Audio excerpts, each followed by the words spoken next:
it.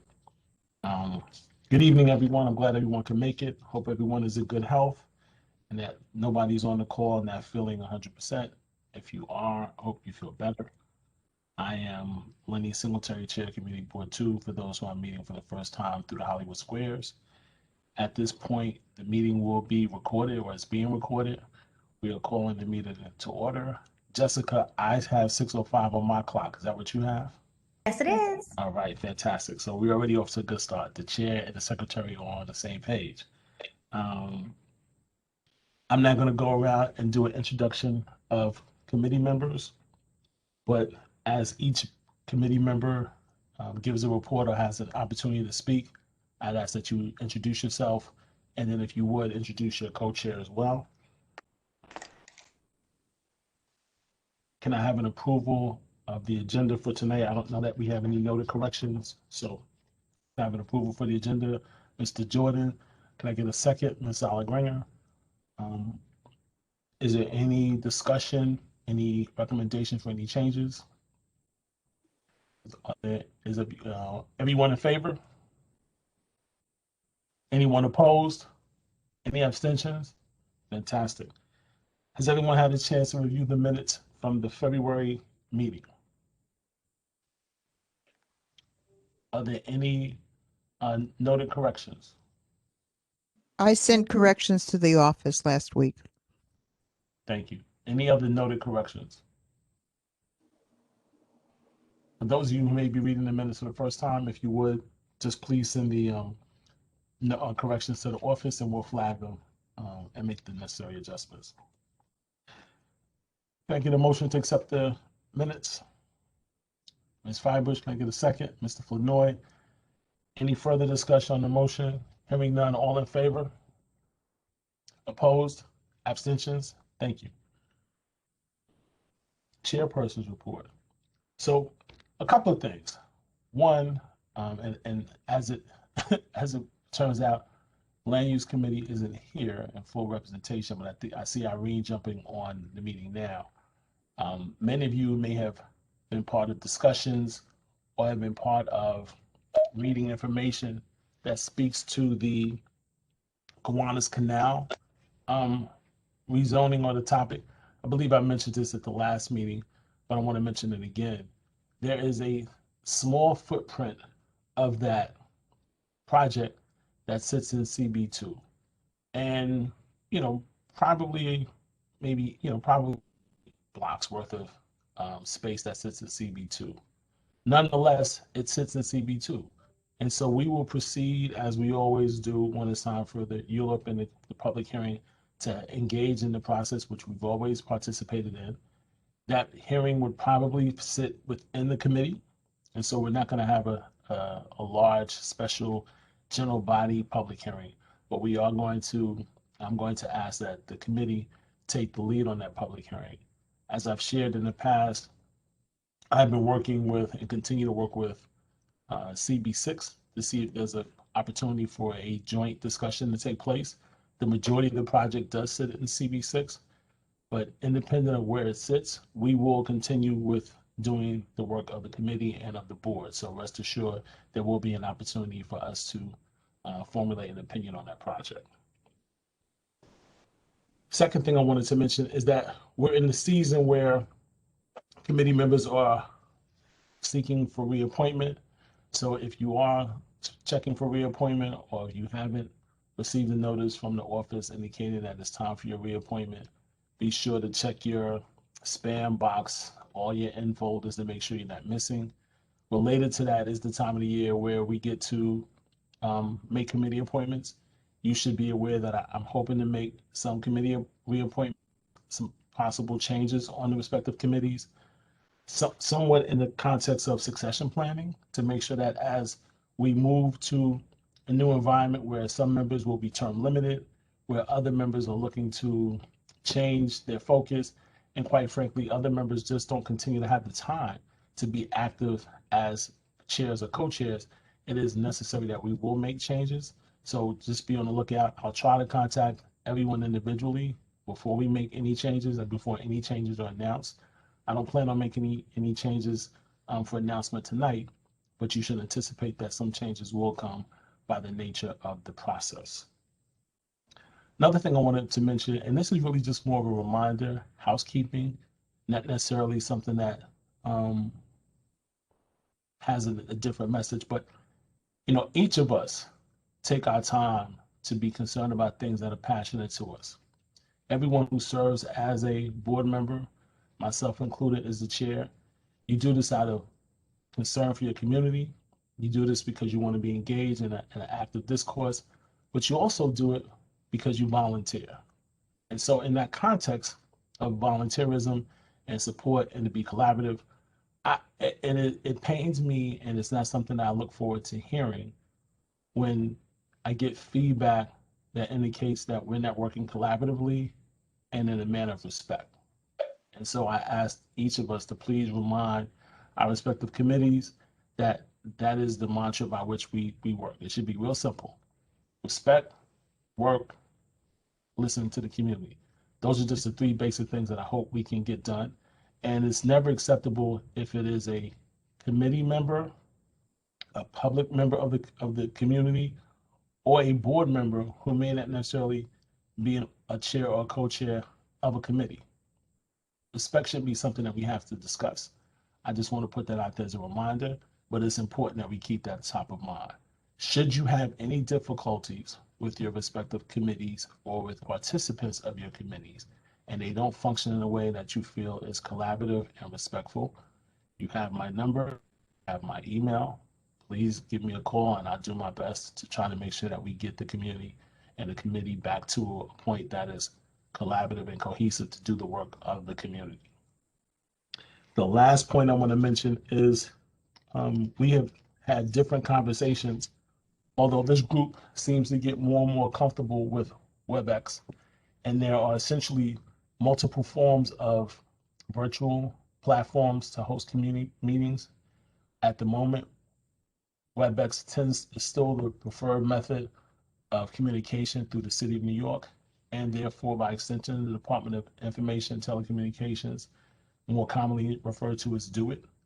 And so while we are in the process of trying to gain and get access through a Zoom licensing or Zoom license, it is not completed as of yet. There are some hurdles that we're going through with the city.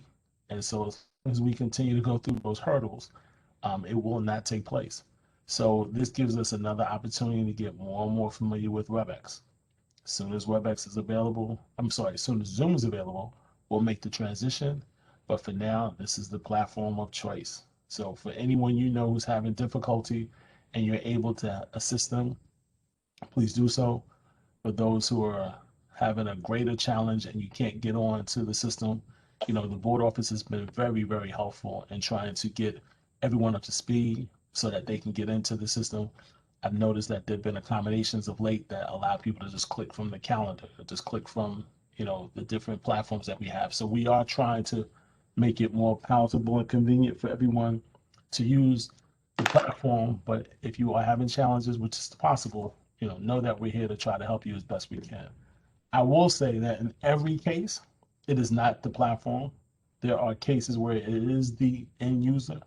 And that can be just demonstrated by the history of the individuals who are having challenges. But even in that context, it's meant for us to have everybody join and participate in the process. And I hope that we can do that. So that concludes my chairperson's report. Let me pause for a minute, see if anyone had any questions on the topics I just went over. Great, hearing none, let's move on. By my agenda, I have committees for action, and the first committee I have up is land use. Irene Janner, are you prepared to give the report, the recommendation of the landmarks committee, land use committee? I have two of them. I didn't get the minutes yet, and I can't find my agenda. Carolyn can send the email that would help.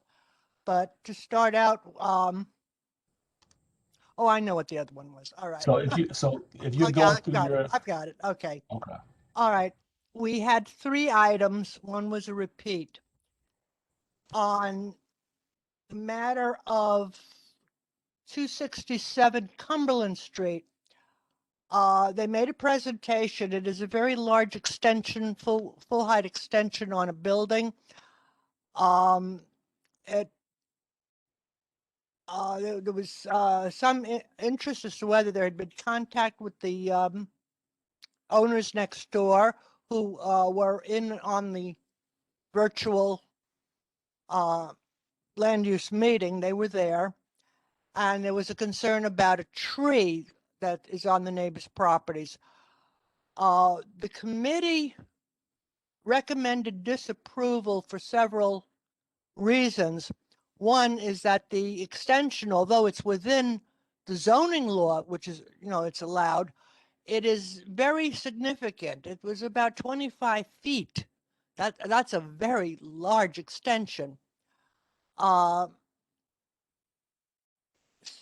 the committee largely voted to disallow it for lack of communication with the neighbors and the depth of the building. There was also concern about a mature tree that is on the neighbor's property, right near the property line. So we had chosen to recommend disapproval for those three reasons. I don't know if this is appropriate here. We have since gotten a letter from the owner of the property that would indicate he's had a lot of communications with the owners next door, and that the tree actually is not been maintained and is coming over his property to quite a degree. But obviously we have not had a chance to consider that at the committee, so the committee's vote had been to disapprove. The second item was, oh dear, there's something on 260 was a return. Bill, you can help me out. A return on the Clifton Place. So Irene, let me Yeah. let me assist a little bit. Yeah. What we have on the agenda is as follows: 267 Cumberland Street, That's the one I just talked about. right? 208 Dean Street, Oh, Dean Street. 142 Willow Street, and then 11 Oh. Clifton Place. So for individuals who are following from the community or from the board who Okay. have an agenda, if we All could right. follow that order, that would be helpful. Okay. I don't know why I didn't get my, I'm trying to see the,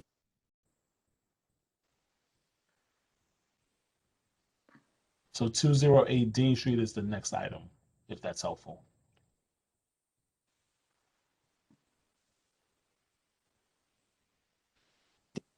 we had a problem with that. Bill, do you recall? I can't bring up my agenda. Unfortunately, I'm not clear on the Oh. details of each one of the items, so I don't want to actually speak out of turn. Okay. I can't recall the Dean Street All one right, at all. I mean, let's do this. Let's do Can this. I- Let's Oh, table. Caroline? She knows. I'm sorry. Go ahead, Caroline. Oh, I was asking if Irene would like my assistance. I don't have a lot of notes, but I do have some notes. So, Okay. Caroline, hold on. Before you do that, let me just say this. It's not going to be helpful to take an action item if we don't have the full picture. So if we don't have the full picture for 208 Dean Street, and if there isn't a timetable that we need to adhere to in the short term, let's table that and move on to the next item. Yeah, Caroline, do you know if we ever got minutes for the meeting? No, the minutes weren't sent in prior to this meeting. However, So is there anything that requires us to have to act on this tonight? some of these are, and I'm not sure which, are going forward before the next meeting and probably prior to the full board meeting. But I'm talking about in particular 208 Dean Street. Do we know for certain if that's something that we have to act on tonight? I don't know if what they're scheduled at for LPC hearing. Yeah. All right, let's move on to the next one. Do we have any information on 142 Willow Street? Yes, that one committee approved. It also involved a rear yard extension. The extension, the everything looked fine. There's nothing viewed from the public way at all. The only concern was it will block lot line windows of its neighbor.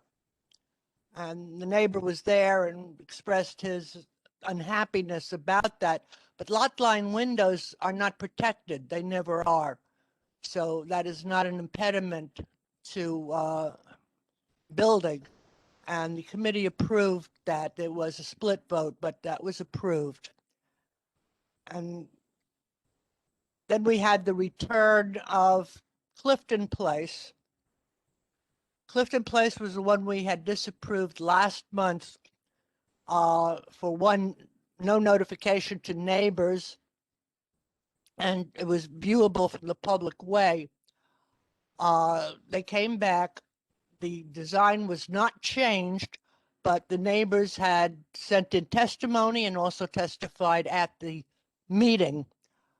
And also what we found very interesting is some of the testimony, which was quite technical, from one of the Clinton Hill people, was that many of the buildings on that block do have fourth floors, have those extensions, but they are not visible from the public way.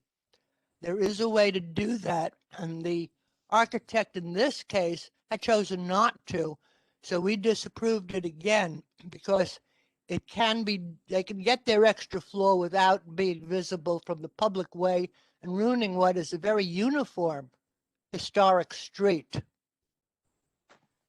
So we had recommended disapproval on that one. I don't think there was a problem with Dean Street, to tell you the truth, but I can't remember it. Okay, so to the best of your recollection, the committee made a recommendation to disallow 267 Cumberland Street, Yes, to approve 142 Willow Street, yes, and to disapprove 11 Clifton Place. Is that correct? yes, again, yes. Okay. And so, so absent of not having enough information on 208 Dean Street, we just have to table this. Because I don't feel in good conscience having us taking action on something we don't have information for. It's just not appropriate. Okay, So- understood. Yep. So are we, according to my agenda, that will conclude the report, correct? Yes, Okay. So here's what I'd like to do for the three items that we're voting on tonight, based on the committee's recommendation. I'd like to do this one at a time. Are there any objections to my suggestion to do this one at a time? Okay, great. So I'll entertain a recommendation to accept the committee's vote for disallowing 267 Cumberland Street. Mr. Jordan, can I have a second? Ms. Fibush, is there any discussion on the motion? Ms. Julia Cullen-Chung.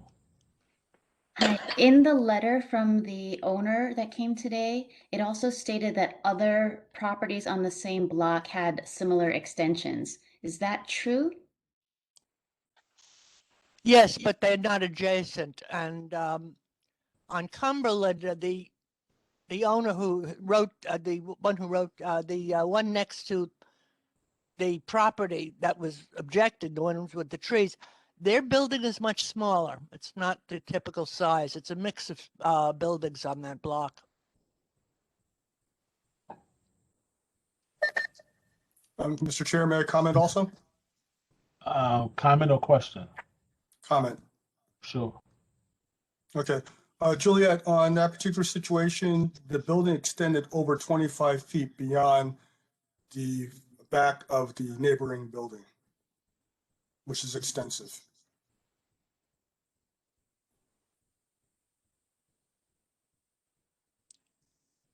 I Okay, have a question or a comment. I'm not sure.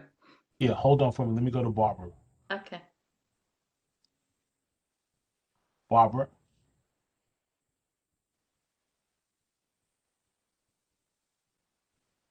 Barbara, did you have your hand up? Seems like she's saying no, she didn't. Okay, I I thought she had had my her hand hand up. up. So go ahead, Brenda. I was just wondering if it could be summarized what extent there was community concern expressed by either people who attended the meeting or people who submitted written comments ahead of time about this particular application on Cumberland Street. About Cumberland? No, we did not hear from anyone on the Cumberland property. Thanks. Betty? Yeah, thank you. I read the additional documentation that Carolyn Church sent today, and there was a lot of discussion about the tree. And people are very attached to their trees and don't want other people cutting it down or pruning. Trees are very emotional for people. I'm wondering if that's the blocking a decision or moving forward, is it ever appropriate for us to suggest some type of mediation or discussion around the tree? Because there are ways of dealing with trees that maybe both people could agree to, because it sounds like they just can't agree on this stuff.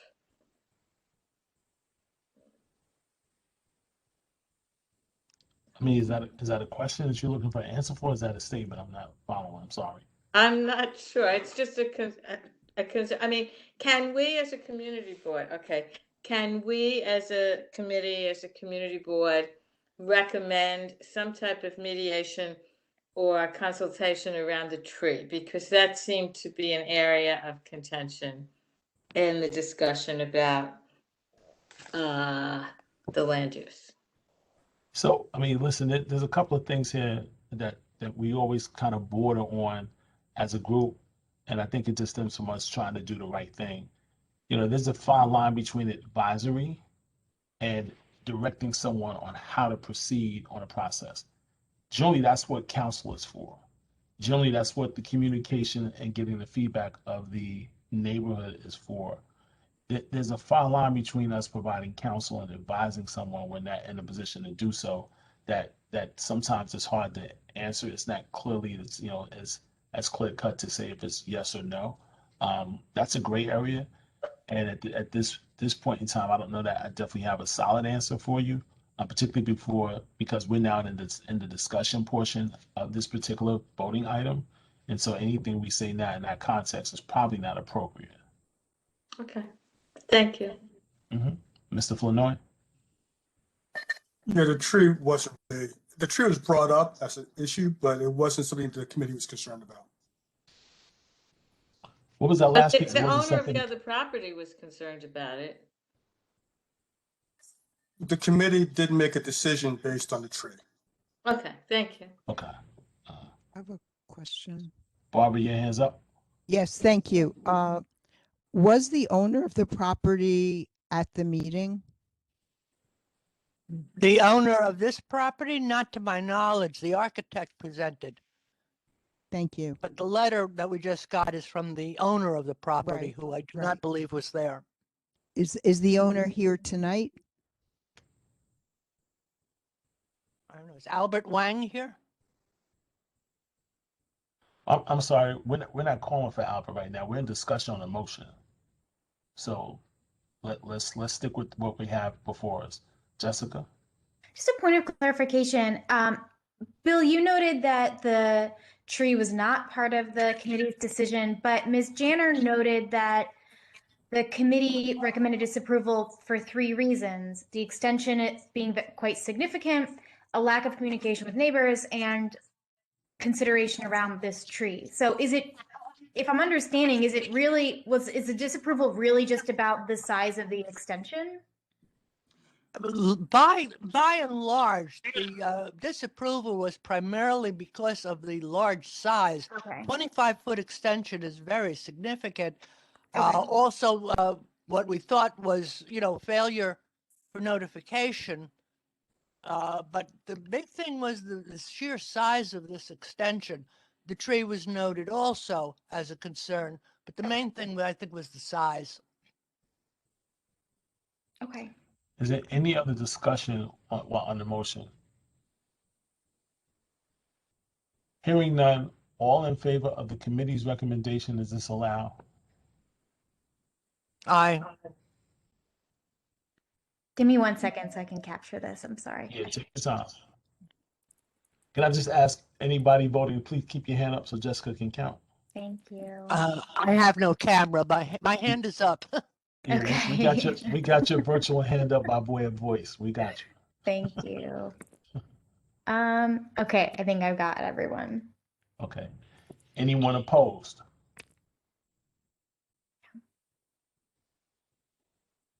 I think it's just me and Brandon. Okay. Okay. Any abstentions? Juliet. Okay. That's 6 to 1, 6 to 2 to 1. So Okay. it passes. All right. Thank you. Next item for vote on 142 Willow Street. I'll entertain a motion to accept the committee's recommendation to approve. Mr. Flournoy, that's second. Ms. Fibers, is there any discussion on the motion? Ms. Juliet Cullenchon. Were the neighbors with the lot line windows notified, and was there evidence? And then also, did they show up to the meeting to object? They were at the meeting and spoke. All right, so I'm gonna be real technical for a minute. The question was, did they object? You just said they spoke. What was their position? Oh, no, they objected. They Okay, objected. They spoke that's what I against wanted to it. hear. Okay. And just out of curiosity, how do I ask the question? So they objected. How was that considered in the vote? It was the owner of the adjacent property spoke. We heard him out. We sympathize with the loss of the windows, but they are not protected. And anyone who has lot line windows needs to know that even the BHA, regrettably also had approved it, although Judy Stanton abstained from voting. Yeah. Oh, okay. That last little bit was just FYI. Okay, that's fine. Any other, Juliet? Are the owners paying for the neighbors' windows to be blocked up? Seems like the normal thing to do. Yes. Thank you. I'm sorry, was that a yes? Yes. Oh, okay. Any other discussion on the motion? Hearing none, all in favor of the committee's recommendation? Aye. Okay, so you got to keep your hands up for me, and we got Irene's virtual eye. I got it. All right. Anyone opposed? Any abstentions? I'm going to abstain. Okay. Thank you.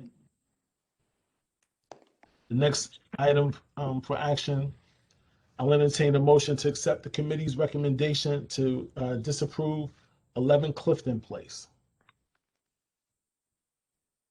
Mr. Flournoy, can I get a second? Mr. Jordan, is there any discussion on the motion?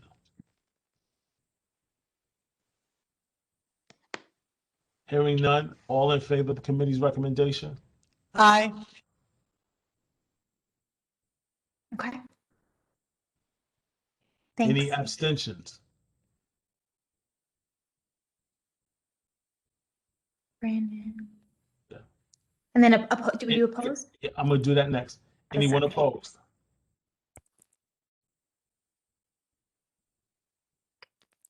Yeah, I did it that way because I thought the count was unanimous after that point, but Okay. all right. I tricked you. I was trying to make sure you paying I attention. appreciate it. So, as it relates to 208 Dean Street, what I'm gonna do is tomorrow I'm going to touch base with the board office when we've had a chance to, collect our notes and get things together. See what the time frame is on the next item. And then unfortunately, I'll have to have a conversation with the chair and the vice chair of the land use committee, and then communicate to the executive body on the next steps. Is that acceptable, everyone? Given the predicament that we're in? Yes. Okay, great. Mr. Singletary, would it be okay if I try to fill in the blanks on 218? I don't want to fill in the blanks. I want a full report. So, I mean, with all due respect to you, if you're not able to give a full report, then let's wait till tomorrow. Let's have a chance to reconvene, because then Carlton may be able to add something to the conversation, in which case we can just hopefully connect with him by phone, and then we can move forward. Okay? Because what I don't want to do is put you on the spot, and then if there's subsequent questions that come up, and because it's not a robust report, you can't answer them, then we're going to look to you to do something that the chair and the co-chair aren't able to do right now. All right, thank you. Next committee for action is Parks and Recreation. Barbara Zoller-Gringer. Thank you. I'm Barbara Zoller-Gringer, the co-chair of the Parks Committee, and my co-chair is also in attendance tonight, Andrew Lastawecki. We had a very busy meeting last week. I just want to mention I just want to mention one item before I get to the action item, because this is a potential action item. There was concern about the naming of Willoughby Square. There was a vote by the community board to name an abolitionist park, and we were told at our meeting last week that it is not zoned to be a park. It is not parkland, and we could not use that name. There was a lot of concern by committee members, and that issue is going to come back before us in the near future. What we're here tonight to vote on is what's referred to as the Spanish Memorial Plaque Monument in Fort Greene Park. This monument, which is basically a plaque, it was a large one, was given by Spain to the United States during the American Bicentennial. It commemorates the 156 Spanish soldiers who were lost on the prison ship during the Revolutionary War. It relates to the monument in Fort Greene Park. And as you know, there are bodies buried under the monument in the park. And that plaque, the King of Spain came at the time and for the ceremony concerning the plaque. And the plaque at the time was not approved by the Parks Department. It had misspellings. It was not the appropriate size. And over time, it's worn down. And 5 years ago, they took it and put it in the visitor center. And there has been universal a desire to create a plaque of a similar nature that would represent the same event. And so there has been participation by the Fort Greene Park Conservancy, the Spanish Consulate, the local Daughters of the American Revolution chapter, which I didn't even know we had, and the Spanish Institute. So there is a new, a much smaller plaque to be put into a boulder in Fort Greene Park, not too far from the visitor center. There was concern raised by members of the committee that the spot chosen was not the best spot. It's too near a water fountain and an area where dogs tend to congregate, and also it's not that close to the monument itself. And the Parks Department representative Jennifer Lances seemed very amenable to addressing these concerns and reconsidering where to place the plaque.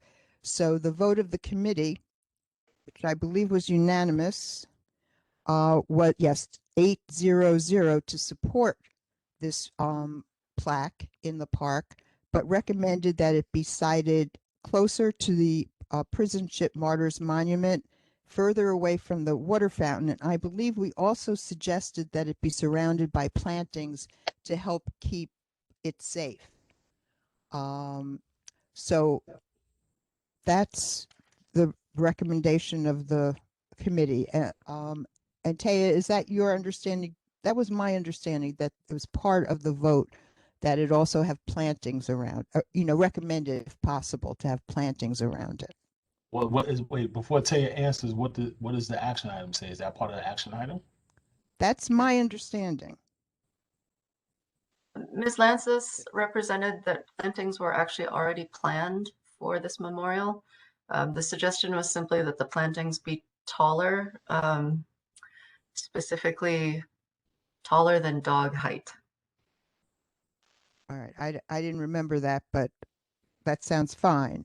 So, as I said, the committee approved it, and she seemed amenable, Ms. Lances, to the recommendation that it be moved closer and away from this. Let me just say this. Let's just make sure that whatever the action item says that needs to be part of the letter that goes to the Parks Department is accurate. Okay. Right. So then it's that it be sited closer to the prison ship monument and further away from the water fountain. It does, yeah, water fountain. Yeah, whatever needs to take place, we can do that offline. I just want to make sure that it goes in with correct information and not just relying upon recollection. That's it, Barbara? Yeah, that's it. Okay. I'll entertain the committee's recommendation to approve the placing of a plaque at Fort Greene Park in honor of this Spanish memorial. Ms. Fibers, can I get a second? Ms. Juliet Second. Collins. Is there any discussion on the motion? Hearing none, all in favor? Aye. Anyone opposed? Any abstentions? Okay, great, it's unanimous. Thank you, everyone. I appreciate those reports and committee actions. Next up on the agenda is item number 7, committees to report. First committee is Economic Development and Employment Committee. Mr. Chair, thank you. Bill Flinoy, Chair of the Economic Development and Employment Committee. Present also is my co-chair, Denise Peterson. I gave my full report at the full board meeting. Also, I mentioned that the YouTube video has additional information about the Small Business Administration's small business services having the ability to do many things as far as loans and things along those lines. So I strongly recommend people watch that video to actually see what options they have as far as getting additional funding or help from small business services. In addition to this, currently right now, since the meeting, we have an outline for the 10-year plan that we want to submit to the board office. Also, we have an outline for the budget and expense recommendations, or based on what was actually approved. On April 6th, we're going to have all the bids in our district appear in our meeting to actually give an update on the health of their different business improvement districts based on what's going on. And finally, I'll be had a discussion with Ethan Mulligan with the Brooklyn Navy Yard, and I'll be going to the event that I'll be scheduled for Wednesday, which is the community partners briefing. And that's my report. Thank you, Bill. Any questions for Bill? For the office, Carol Ann and Taya, do we have an invitation that was submitted for the for the Brooklyn Navy Yard community update or the yard update? He said it'll be going out probably tomorrow. It hasn't Okay. gone out yet. Okay, because it's Wednesday, correct? Yes, it is Wednesday. What time Wednesday? It's not like it's a whole lot of time to respond. I think it's about 6 o'clock, but it's basically, they know we're going to go. Yeah, Carolyn, can you confirm? It's 5 p.m. Okay, so do me a favor, if you would, when the invitation comes in, if you don't mind, would you circle that to just the exec committee members? Sure. Because I think there are different aspects of the different committees that would be helpful for you to hear what's happening at the Navy Yard. And as someone who's been a part of their updates, they're very informative and I find them helpful. So if we could just at a minimum circulate that amongst exec committee, I would appreciate it. Thank you, Carol Ann and Taya. Next committee to report, Health, Environment, and Social Services. Good evening, everybody. I'm Brandon Smith. I'm the chair of Health, Environment, and Social Services. Jessica Thurston is our secretary, but she's effectively performs anything that I would think any co-chair could possibly do, and is an excellent support person on the committee. I want to really happily report on our March meeting, which was really a very excellent meeting and showed the breadth of subjects that our committee covers on a regular basis. We were very lucky to have a speaker that Ms. Church found for us from the New York City Department of Health and Mental Hygiene join us, and they gave us a very point-by-point update on all the different COVID-19 statistics, and with a real focus on Fort Greene. What I was really happy about was that there had been a focus on, we had really wanted to hear from Fort Greene about Fort Greene because of the fact that there was a low vaccination rate there and a high incidence of the virus. And Ms. Church had prepped them ahead of time to speak to that, and I appreciated that. It was a really great discussion. Mr. Dew was there, took part, and it was helpful to have his feedback. We also talked as a committee about the statistics, and we have a committee member who's a public member who reports on a monthly basis to us about the statistics on infections, viruses. Notable about Fort Greene, it's the second highest rate of cases here in Brooklyn and second lowest rate of vaccinations. So we had a lot of discussion about how to improve that process, and the health department had some really good suggestions. And we had another presentation from a woman from the Atlantic Avenue Community Construction Liaison about an installation of trunk and distribution water mains between South Portland and Carlton Avenue on Atlantic Avenue. It's a project that's actually in process already. It's been going on since May of 2020, and the contract is for 18 months. But there's been a pretty engaged process of working with the community to make sure that people's concerns are heard and that there are no surprises associated with this water main work. So that was a very interesting discussion. We approved the liquor license, which you heard about at the general meeting. It was an alteration that really involved some very minor changes to a seafood restaurant in Dumbo that has no outdoor seating, that has that they stay open until 11 o'clock, and they were going to add a bar, add some a few extra hours and some additional seating. Then we had a discussion about the fiscal year budget priorities, really just sort of kicking that process off. We had a discussion about planning together, the city planning process that folks have heard about recently. And by this point in the meeting, we didn't have a lot of time had gone by, so we didn't get the chance to fully discuss it. We're going to pick it up a little bit more next month. But we're really looking at it from an environmental perspective.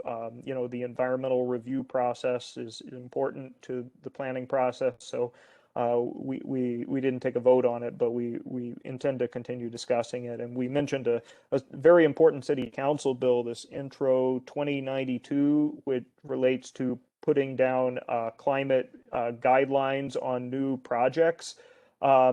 It actually just passed the city council last week, which is pretty exciting, but we also did not take a vote on that.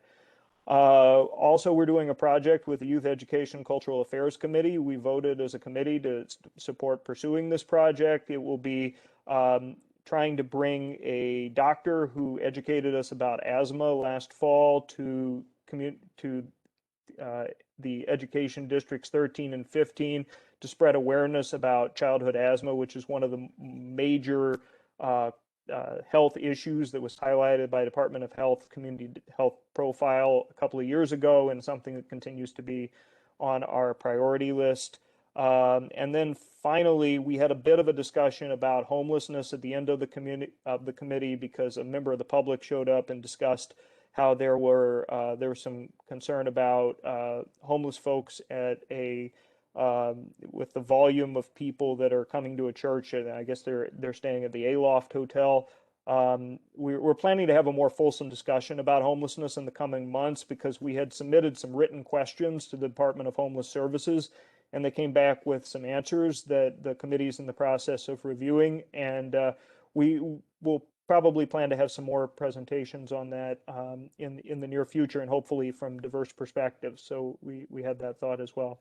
Very wide-ranging, interesting discussion overall, and I thoroughly enjoyed it. So happy to take any questions, but that's my report.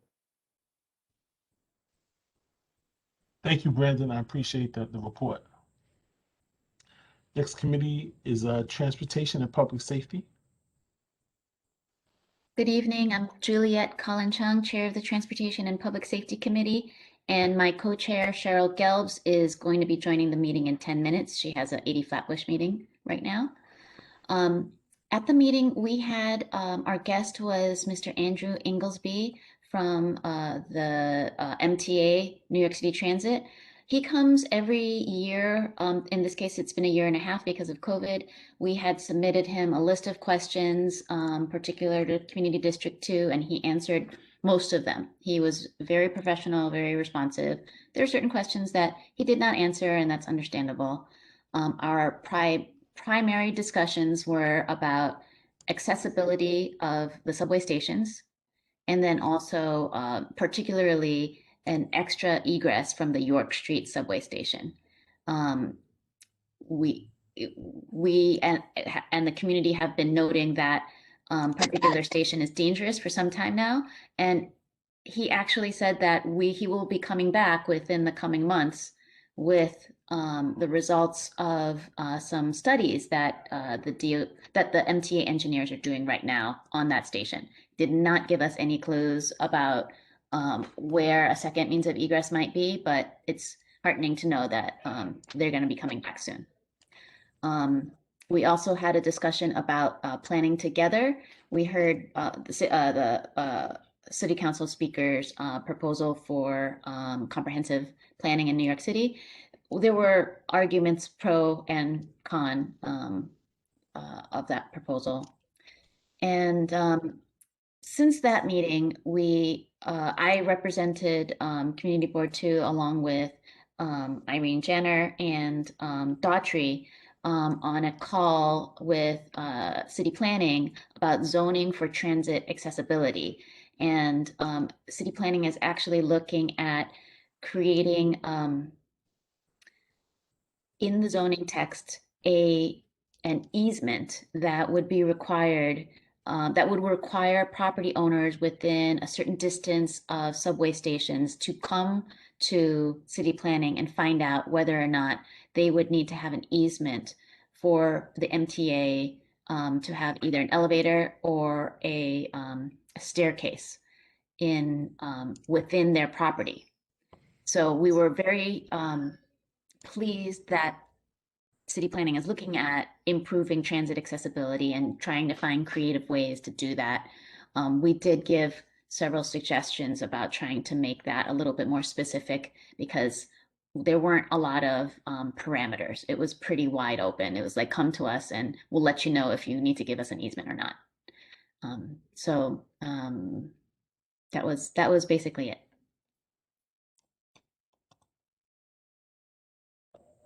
Thank you, Julia. Any questions? Thank you. Next committee to report is Youth Education and Cultural Affairs. Good evening. Thank you. I'm Betty Flatbush. My co-chair is Dorothea Manning. Andrews, is she here? Dorothea? Yeah, Dorothea Thompson Manning. I'm here. Yeah, great.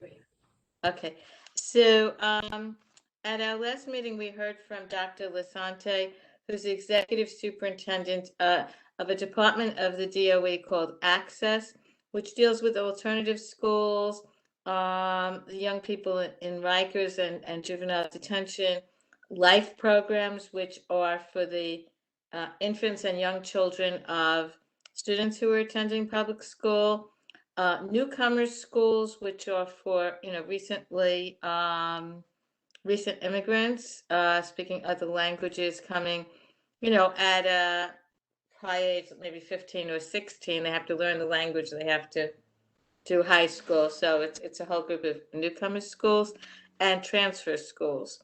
So the reason that we wanted to hear from him was because he's a member of a citywide task force on what's called disconnected youth. So those are out of school and out of work young people. And of course, there's a long-term effect for individuals as well as families and community if students don't finish school, don't have jobs, etc. And in addition to that problem in general, because of COVID times, there are disruptions to the K to 12 and the college years and massive job losses. So this is a really important area. Pre-COVID, more than 1 in 8 New Yorkers between the age of 16 and 24 were out of school and out of work. So you can imagine the ramifications, for the whole community. So the major issue is that there's a patchwork of programs and there's no uniform citywide strategy. All these different departments kind of do their own thing. So he made recommendations, including to have strong liaisons between the DOE and other departments. He talked a lot about the transition between middle school and high school. He supports closing Rikers. He's supporting Regents exam reduction, which the commissioner has already reduced the number of Regents exams for this year.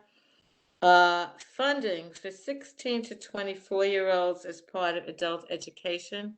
So that's something we might consider, in terms of district needs. Career and technical education. But the most important thing to me, or not the most important, but something I grabbed onto, was Co-op Tech in Brooklyn. Co-op Tech is a remarkable program that gives high school kids credits, internships, and certificates in various fields where they can get a job when they graduate. It allows them entry to the workforce with good credentials. And Dr. Lasante said they're looking for space in Brooklyn, and he hopes that, now young people in Brooklyn, as well as all the boroughs, have to go to Manhattan, and there's not enough room, plus they have to travel a lot. So I think it's something we need to explore and be aware of, and that this could be a very good opportunity if we could connect with them and use our voice to advocate for this. So that concludes my report. Thank you, Betty. Any questions? Great. Thank you all for providing. Mr. Singletary, Yes. Mr. Flournoy. Yeah, Mr. Singletary, on the issue of what Betty just brought up about is individuals who graduate from high school, that's something that also the Economic and Employment Committee is also concerned about. And that's something that we want to also embrace with Ms. Flatbush and actually looking at some alternatives or some solutions to this. So at some point we can get together and discuss this. That's good. I'm always in favor when committees can collaborate. I think it gives us a better position to make sure that our issue is heard when there are more people supporting the issue. So thank you for that. Thank you. Any other questions before I move forward? Okay, great. Thank you everyone for providing your reports. We're up to item number 8 of other committee business. Do any board members or even at this point, members of the community board have any items that they want to bring before the exec committee at this time?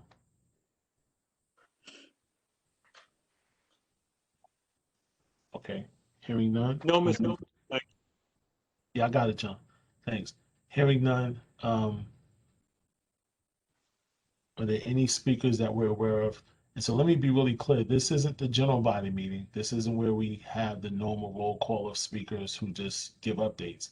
But to the extent that we are a meeting that's being open to the public, there's always room and there's always a portion on the agenda for the committee to have, the community to have an ability to speak. So at this point, are there any non-community board members who wish to bring a topic before the executive committee? If so, I ask that you raise your hand, allow me to call on you, and then if you would, give us the first and last name.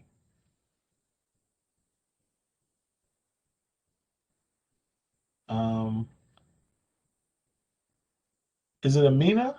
Is that correct?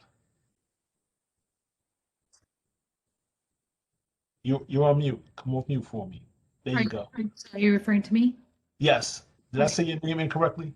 It's Eamon, like end of a prayer is the best way to I'm pronounce sorry. it. So let me get a do-over. Eamon, the floor is yours. Thank you. Hi, everyone. My name is Eamon Shahab. I live at the intersection between Downing and Putnam in 90 Downing Street. I wanted to come, so I've been attending some of the meetings, but specifically wanted to chat with this one. Last night, I was sexually harassed and robbed at like just 2 buildings down from me, like not even a 30-second walk to my apartment. At about 9:30 p.m., walking literally 2 minutes down the street from my friend's apartment, who lives at the end of 90 Downing. I've filed a police report, multiple, and it's being accelerated. I'm under the 88th precinct, and they have been pretty supportive and pretty kind thus far, which is good. But I wanted to bring it up to this board meeting. I know that the public safety and transportation meeting was last week, but I wanted to bring that up to see if there was a conversation that could start here regarding more lighting, first of all, which can't necessarily, more street lighting specifically, which won't necessarily, eliminate crime such as that or attacks such as that, but may be able to make people feel more comfortable, especially with how many kids and families there are, and with across the street there being a school, as well as talk about more patrolling in that area from the police. I've talked to some of the men I've spoken to at the precinct. They mentioned that it would be good to speak up at the community board, so I just wanted to open that conversation, as well as kind of put it on everyone's radar that this is happening. My roommate posted it on Nextdoor for me, and someone had an experience last night where she was punched in the face. I think they tried stealing her bag and ran out, and I was, I think, generally in the same time frame as my assault, and the description seemed to be similar to the man who harassed me. So I wanted to also put that up on everyone's radar to be extra careful and cautious, and then open the conversation up to that. Well, let me first say my apologies that you had that experience within any neighborhood. It just so happens that you have it in community board too, but that's unacceptable in any neighborhood. So you have my sincere apologies. The second thing I would ask is that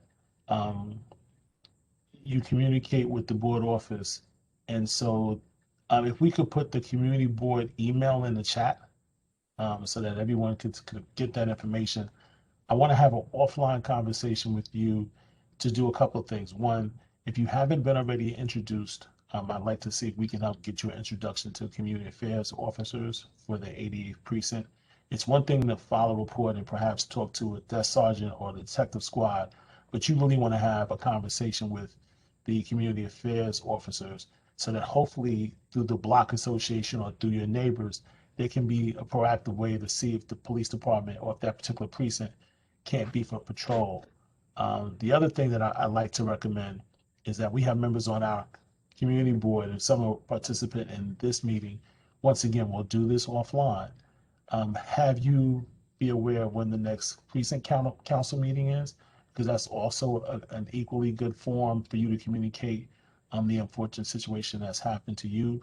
But through your courage and what you've done today, you're now taking that unfortunate situation, and I'm going to call you a catalyst for change. And I appreciate you for that. I sincerely do. So that's another form that will allow you to get that message out.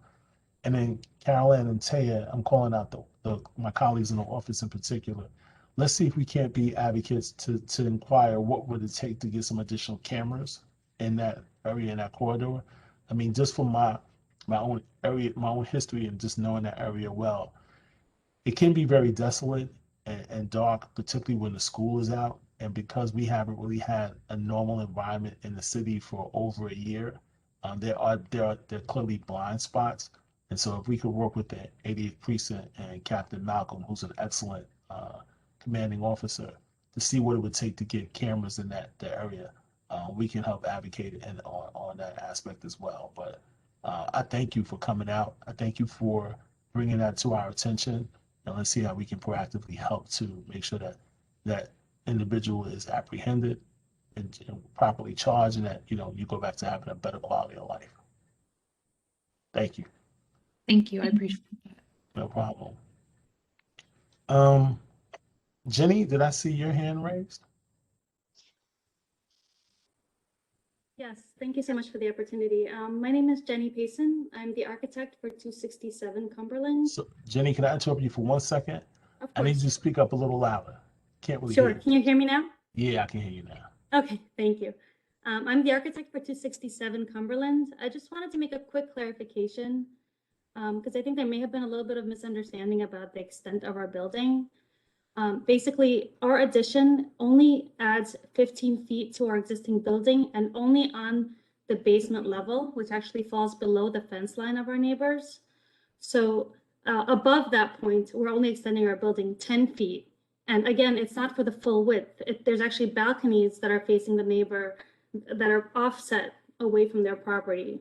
So I just want to clarify that it's not 25 feet of additional building.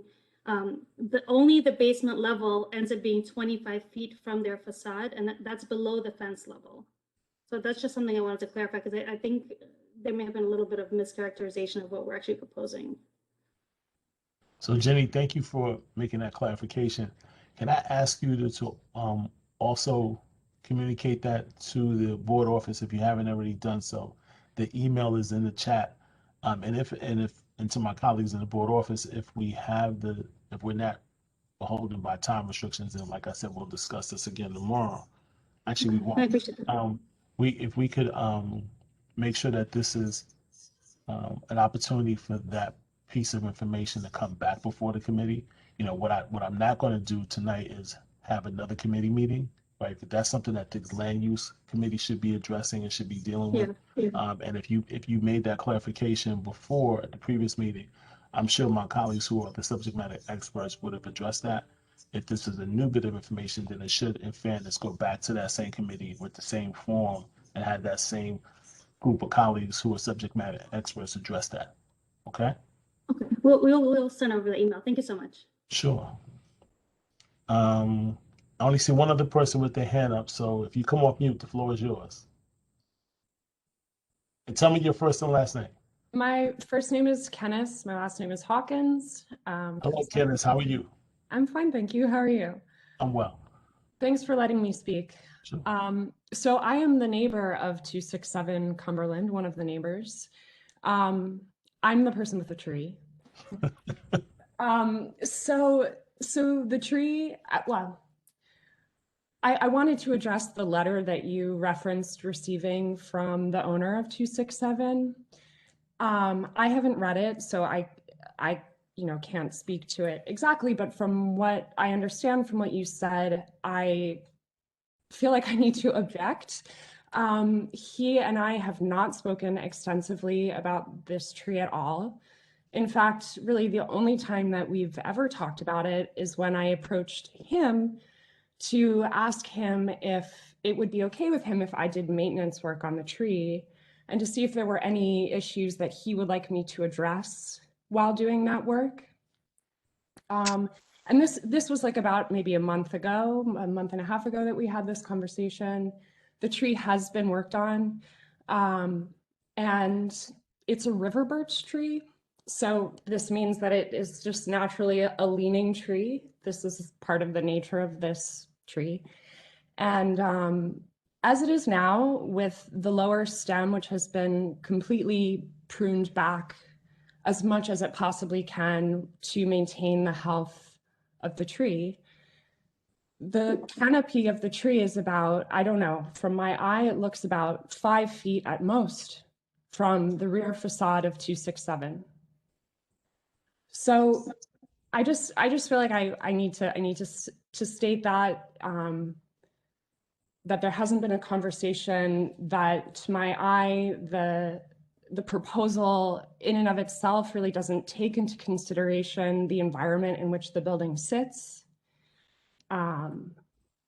And I haven't actually had a chance to speak much with the architect or at all really. I spoke with her once briefly on the phone because I received notification about this project just 2 days before the meeting that occurred last week.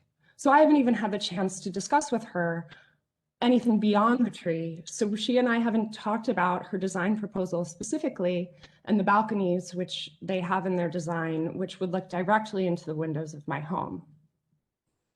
So I guess that's mostly all I have to say. I have concerns for my foundation as well with the excavation that I assume would be about 6 or 7 feet down the entire length of the party wall of my rear garden.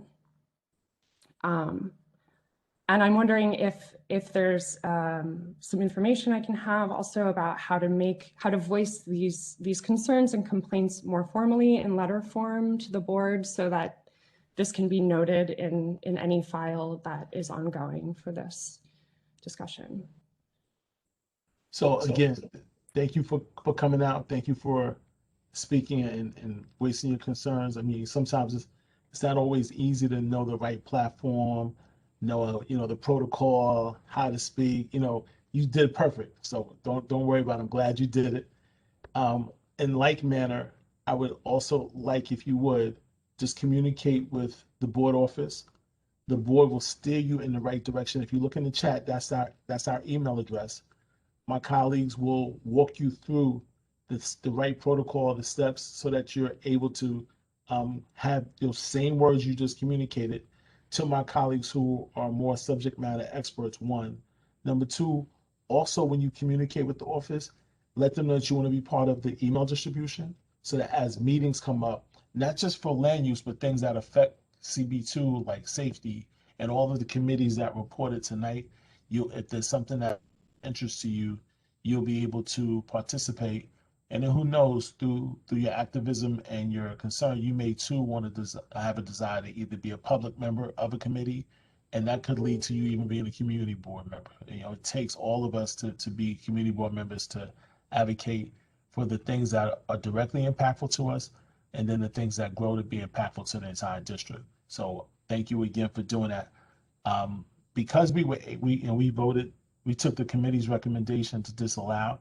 There will be another opportunity for this to come up before, if there's an opportunity for you to speak. Once again, like I said, to my colleagues who are more subject matter experts than we are, but feel free to come to that next meeting, voice your concerns, and then if you want to document something, that email that's in the chat will allow you to do that as well. Thank you very much. You're welcome. Are there any non-community board 2 members who wish to speak at this time during the community forum?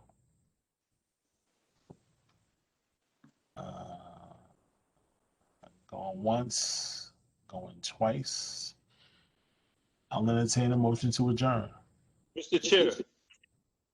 Is that a motion to adjourn? No, it is not. I had a follow-up, Lenny. Follow up for what, John? Regarding Miss Almond's unfortunate incident. Right. That's why I asked her to talk to the board office offline so they can get you connected with her. Yes, but if she would feel comfortable. So John, I'm gonna say one more time. That's why I asked the board office to have her work with you offline so I can get you connected with her. This isn't a platform to think that you can sneak in and say what you want to say, because I know what you want to say. Your heart's in the right place, but out of respect for her, let's do this offline. Thank you. I'll entertain a motion to adjourn, everyone. Thank you so much. Have a good night. God bless you. Get home safe. For those of you who got to travel. Good night, everyone. Good night, everyone.